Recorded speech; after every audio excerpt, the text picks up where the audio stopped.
So in a large or populous country like India, and with difficult access or uneven access to healthcare, public health is one place where the biggest impact of AI will be, because that's where rather than if a patient can walk into Yashoda, they can get care. So adding that care by 5%, while it's useful, the bigger impact is on the patients who can't even leave their village. And if they can be served in some way, that would be a much bigger bang for the effort. So I think that your example's also very similar to that.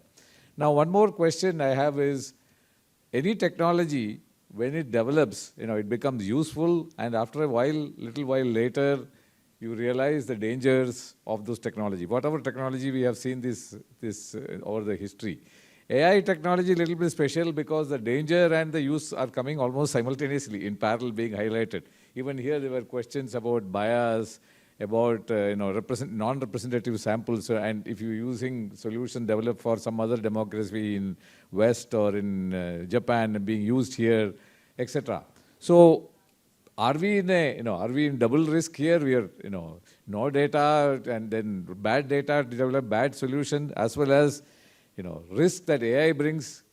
Are we how do we handle these two, and how do we develop the responsible part of it only?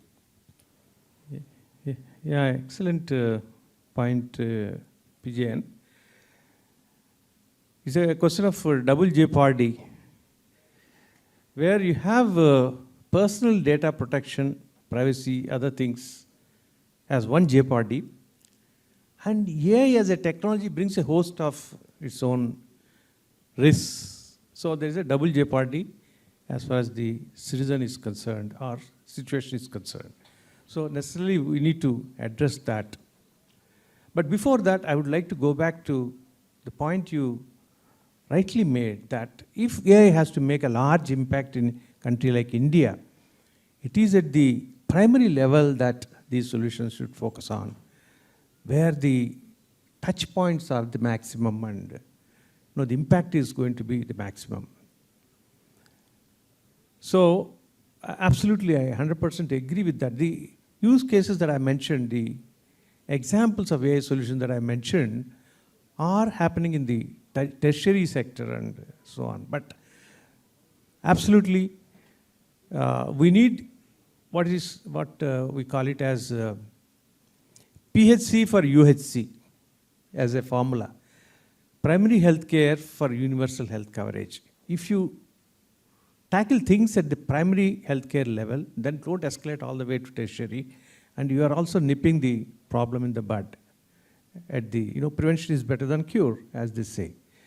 So that being the case, we need to definitely in India, if India has to contribute to the world or to the global south, we need to work on what is the kind of AI solutions that will work effectively at the primary level, and empower the medical officers and also even, why not, the ANMs and other frontline health workers to really, early detect these cases.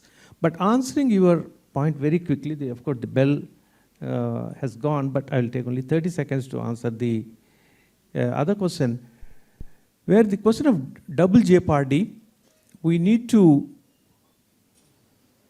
not only formulate appropriate regulations, as I mentioned in the very first beginning under the DPDP Act in this country, but also there is a need for sandboxing, because the solution has to go through several stages before it's really toughened and really it works and does no harm. If you don't do any good, at least don't do any harm. That is the fundamental principle. So we need to create a sandbox ecosystem for the healthcare sector, where sandbox can do two things. It can be promotional, it can promote AI, for not so much focus on the regulatory aspect, or it can do only regulation. My lens is only regulation. My job is Dr. Chandrasekhar's job, only regulate and forget about innovation. But what we need here today in India in context is a hybrid of these two, a sandbox that validates not only the solution from a technology and privacy perspective, but also from a innovation perspective, promote innovation as such, and certifies the solutions in a rapid and quick manner, so that there is a promotion, positive promotion, with care, with safeguards. We have, for instance, NIST, National Institute of Science and Technology in USA, has come out with a very good framework, and then we need to customize it for Indian requirements. I would say a hybrid sandbox would be really the ideal for Indian conditions.